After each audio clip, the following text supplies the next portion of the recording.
Okay, fairly traditional carbonara time. Go. So the first thing you want to do, this is a very quick recipe to pull off. This is why it's one of those things that, I don't know, as a teenager I learned to do when I was super high, either that or drunk as shit. It's going to be cooked by the time you're done cooking the pasta. So the first thing you want to do, I just put water in the pan, no salt, nothing, and just get this to a boil. If I can put the lid on. There we go.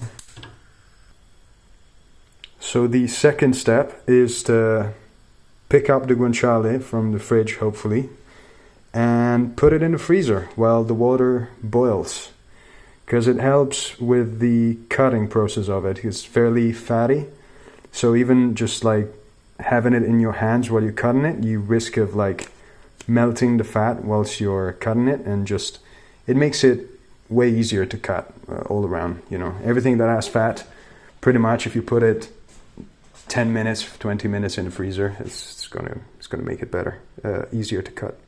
By the way, I just realized that I was about to make a recipe without giving the ingredients list first, which it would have been a pretty dumb move. So what you need is the guanciale that I already put in the freezer, pasta, obviously, pepper, black pepper, possibly, but you can experiment with that. I'll get into it later. Eggs, the yellower the better. There are different varieties. If you can get those ones with really, really yellow yolk, that would be better. Otherwise, you can use little powdery things to make them more yellow. And so traditionally, you just use this. This is like pecorino cheese. This is not the ideal version of it. This is pretty fresh. You would want the drier, like more aged version of it. There's a discussion to be had about pecorino cheese. Pecorino cheese means like goat's cheese, basically. And usually what you hear in the recipes is pecorino romano, which means like Roman pecorino. But I think the best pecorino actually comes from Sardinia, which, if you can read it right now, it says Sardegna, which means Sardinia. And that's the best pecorino. Again, this is not the ideal pecorino cheese, but it'll do the job. And personally, another thing, pecorino tends to be very salty. This one's going to be more milder because it's less aged. But usually what I do if I got really, really aged pecorino cheese, to make it a little bit more mellow, I just add a little bit of Parmesan cheese. I just grate it into so it mixes up and mellows it out. I don't know. The thing I wanted to say about the pepper, so this is not going to be like the Nazi version of the recipe, right? I'm not going to follow stuff to a T. If you want, I'll discuss how to follow stuff to a T if you were to want to do that.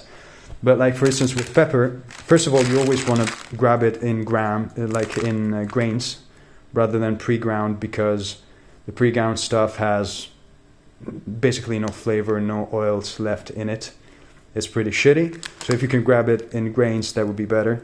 And secondly, if you could toast the pepper so that the oils sort of open up a little before you use it, that would be better. I am not going to do that because I am lazy. So I'm just going to ground it, and that'll be it. Okay, just before I go on, another very, very Italian thing I'm about to say right now. There are different qualities of pasta. So for this recipe in particular, you want to develop some sort of coat of starch by the end of it. And to see if it's the good kind for it to develop, you just have to look at the pasta. If it's really smooth and like dark yellow, it's probably not going to be the best. You want this sort of rugged thing going on it. See, like the white sort of cracks, so to speak, on the pasta. Whatever pasta it is, it's going to be fine. I'm personally going to do spaghetti right now. I enjoy it with pretty much any kind of pasta. Pasta has the same flavor, pretty much. So it's all about consistency. You do you. Also, to make sure this is foolproof, you're going to need a ladle. Sorry, I didn't mention it before, but this is going to be a weird way to cook pasta. You'll see I'm sort of going to be ladling water on top of the pasta, which I'm going to cook in here in very little water. Going to treat it sort of like a risotto.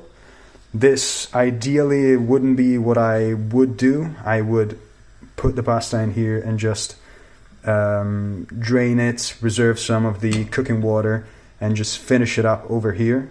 But just to show you like the easiest way for you to do it and to get it right every time, even when you're stoned as shit, that's the way to do it. One thing you can do while the water comes up to a boil would be to grate the cheese, which I already did. This is, for the record, this is way too much cheese. I'm just going to sprinkle it, I'm just going to eyeball it, and whatever I'm just going to leave out, I'm going to put it on the Ziploc bag and use it by tomorrow. Or you can make an amazing grilled cheese from the render fat of the guanciale. You just put the toast there, toast it nicely, and put some of this cheese in here, slap it onto another another slice of toast, and grill that shit, and that's gonna be amazing. Also, yeah, I grated the cheese. Need to crack the pepper, so I'm gonna do that. You can also start you can also prepare the sauce as a whole if you want. You just need to crack the egg, only use the red part, and basically just mix it all together. I'm gonna show you. Alright, so everything is ready for assembly pretty much. You got crushed pepper in here. I'm using 3 yolks right now, just the yolks, not the white part. The albumen, I think it's called in English. I don't know. Just the red part. You want just the red part in here, and the grated cheese over here. So obviously, as an Italian, to mix it, I'm just going to use chopsticks. That's what you do. So regarding measurements, I always eyeball this thing. I just put a pinch on it, sizable pinch of pepper, and I'll start with putting like a handful of cheese, something like this. By the way, the finer you grate it, the easier this thing is going to melt, and that's going to be important. You'll see later. And what you want to do is just add enough cheese until this gets somewhat thicker, like it gets almost like a yogurt kind of consistency. Alright, so I actually reached the consistency I wanted. As you can see, this is like, it's thickened up. Actually, I was wrong earlier when I said the consistency of yogurt. That would be pretty light. I actually like it to get to the consistency of pudding almost. And actually didn't need to, I added just a pinch of cheese. And just a pinch more of pepper. But that was plenty. I just had a like very small pinch of pepper and a average pinch of cheese, and that's gonna be fine. Now I know this sounds like, this looks possibly, I don't know if you can gauge the dimension of the bowl. It's a really big bowl because the pasta is gonna need to end up there eventually. I know this looks like little sauce possibly for 2 people.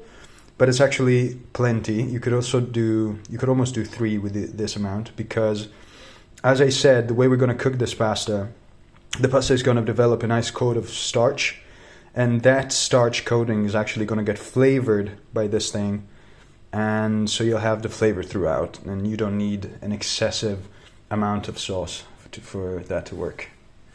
So yeah. So the water is actually getting close to a boil. Now, as I said, this is not going to be like the Nazi version of the recipe, a super traditional version of the recipe. In the super traditional version of it, first of all, you'd be hanged in public square by mixing it with chopsticks. And secondly, what you would want to do is to basically put the pot with the sauce on top of the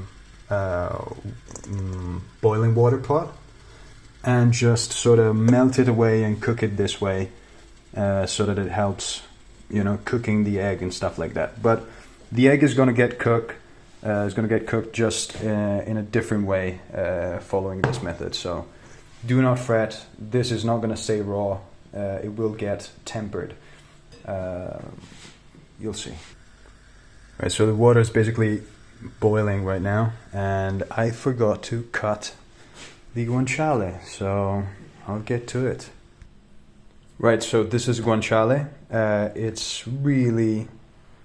It's not like, it's kind of flexible, it's kind of pliable, but it's really, really cold, I can tell. And now it's time to cut it into strips. I'll see in which bias.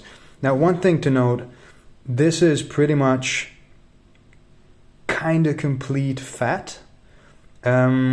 This wouldn't be my preferred type of guanciale if I had to be fucking, you know, I had to put a massive stick up my ass. I would actually rather having a like a larger quantity of lean meat over here, and then the rest of it would be complete fat, basically. So time to cut it, and because the flex never ends, there we go. Time to take out. Ah shit! I'll need to catch that. Time to take out the heavy guns. Okay, so the water actually had come to a boil pretty much already earlier. I cut the guanciale right there, and now I'm heating the pan over here. Now, generally speaking, I would have done it using another one of the stoves, but unfortunately I turned off most of them, and that's also the reason why my kitchen looks like a fucking war zone. And it's because I'm actually retiling the ground floor. So if you were wondering why I have a torch in here, that's because this is currently my ground floor bathroom right now. So yeah, I'm preheating the cast iron pan in which we're going to cook the guanciale, and I'm just going to start cooking it basically at the same time I'm going to start cooking the pasta. So this is going to be the pot in which I'm going to cook the pasta, using the ladle to ladle water into the pasta, and then I'm also going to use this thing, which is a spatula, which is fucking amazing, silicone spatula, or you can use like a wooden spoon, something that will not scratch the pan, basically, to like stir the pasta. I would do like the super Italian, you know, bump the pasta thing, but this is like a double-handed pot, so I will do it. I just cannot do it on camera because how the fuck am I gonna hold the phone if I do that, given that it's a two-hand?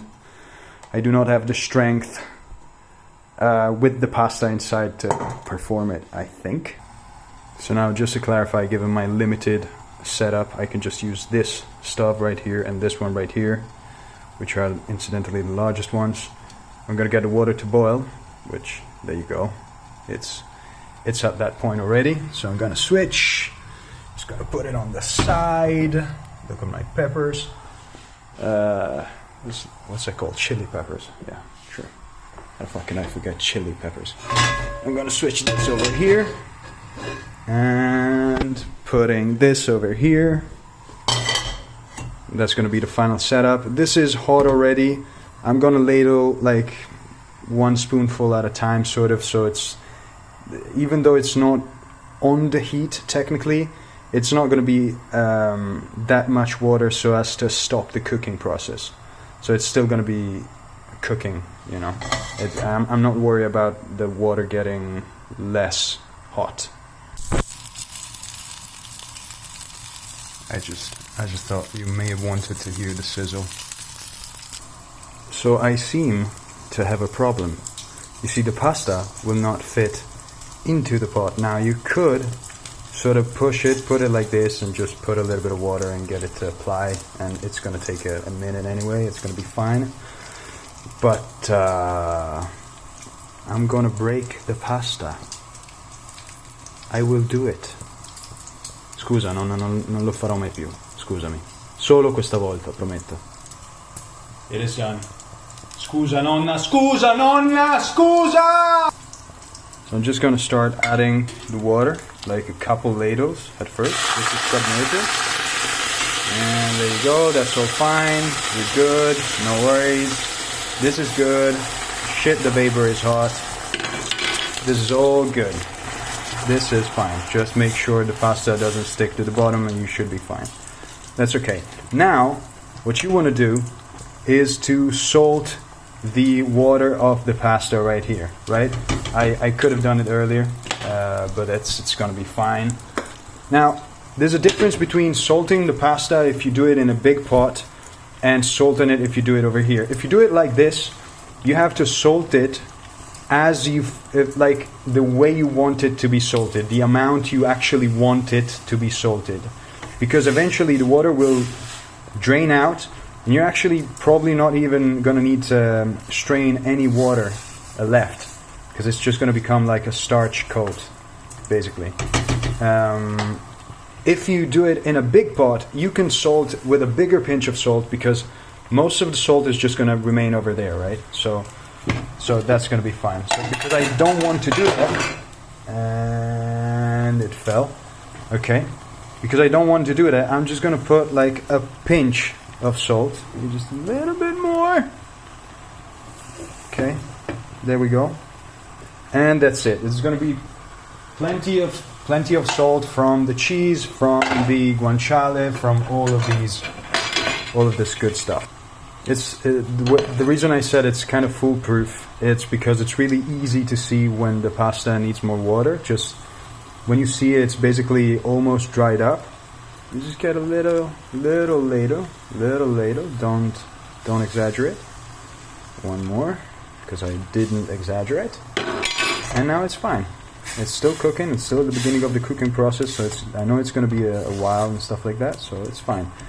Keep on, like, once the spaghetti get pliable, depending on the type of pasta you're cooking, just, I don't know, put a little bit more pasta and just keep on tasting it. If you see it's getting towards, it's getting at that point, it's getting towards the point of being done, just, if you need to add more water, just add a little bit more, not too much, because if you add too much and it only needs like 30 more seconds to go, you're just gonna have a shit ton of water and you're not gonna know what to do with that thing. Okay, we're basically in the final stretches and everything comes out really quickly at the end. And I just wanted you to notice a couple things. First of all, the pasta coating I was talking about, if you mix it up, you're gonna see like sort of bubbly coating, and also like this, you can see the bubbles there, and also you can see that the starch coating is forming, because if you pull back the pasta, the water just no longer fills it up straight away. That's because the water is actually evaporating and it's hydrating the starches in the pasta, and it's forming that coating that we're looking for. Also, one little thing, I finished cooking the guanciale. I drained the fat, which is going to go into the sauce, part of it, not all of it. This is a shit ton of fat. I'm gonna leave you to do whatever you want to do with the rest of that fat. That's gonna be amazing to fry toasts in, as I said. And yeah, another thing, so I love guanciale to be crunchy as fuck. The traditional recipe, for the record, does not call for this. You should theoretically just stew the guanciale, sort of sweat it very slowly, and it should be chewy. It shouldn't be crunchy. I just find the difference in texture to be more interesting for me personally. I don't know. Right, so the pasta now has reached my desired doneness, and now we're gonna put this pasta inside the sauce. Now, you don't want to do the opposite. You don't want to pick this sauce up and just put it in the pan, because that will coagulate it, and that will be a coagulated mess that will taste like regret. So you don't want to do that. You want to pick up a little bit, and that's when the chopsticks actually are useful. Little bit of the pasta. Little bit. Seriously, a little bit. Put it in there. Now remember, the pasta has been treated like a risotto, so the pasta is scalding hot. You just want to mix it. You want to mix it in, and you'll see the sauce actually is going to start changing color, getting more and more fluid, sort of. Sorry, you can't quite see it. It's kind of hard to hold on the whole apparatus while doing it, you know. So, boom. Add a little bit more. This is so impractical to do with the phone in the other hand.